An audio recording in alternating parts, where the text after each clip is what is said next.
Et lui cherche à conquérir le marché français et a été 5 fois médaillé pour son miel. Nicolas Ibon, apiculteur guyanais, pour la première fois invité au Salon international de l'agriculteur à Paris, 60e édition cette année.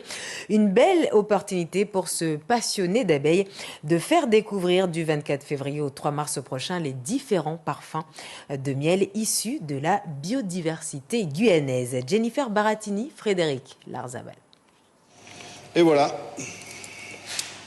les derniers pots, les derniers coffrets, la dernière ligne droite, on y est presque.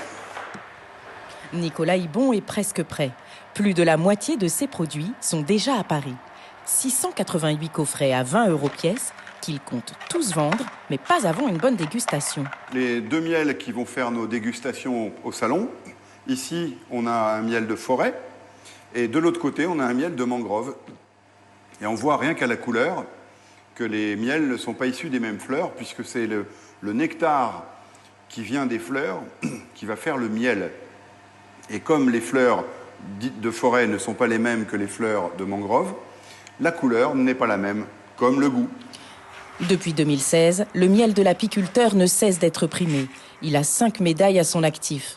Une douceur en bouche qui tient son origine d'une abeille combative appelée la scutellata, issue d'un croisement effectué au Brésil. En 2020, il nous en parlait déjà. En 1956, à Sao Paulo, il y a des étudiants qui ont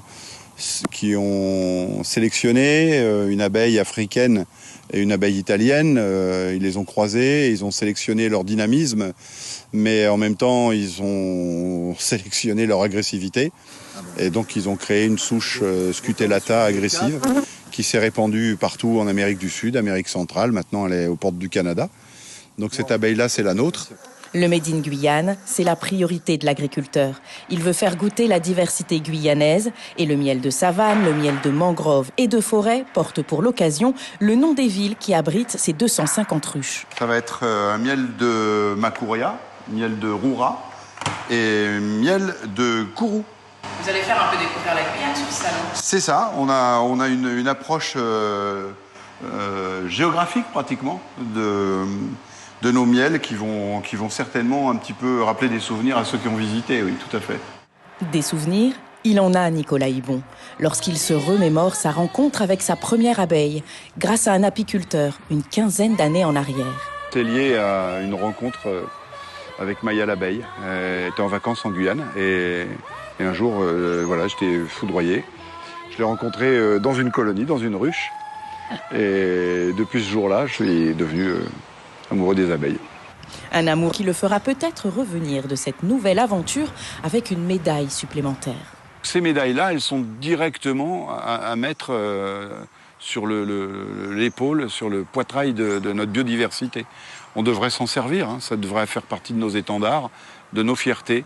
C'est pas du tout une approche personnelle, c'est d'abord une approche biodiverse. Plus d'une dizaine d'artisans guyanais sont attendus dans la plus grande ferme de France, à Paris, sur un stand de 150 mètres carrés pris en charge par la CTG et la Chambre d'agriculture.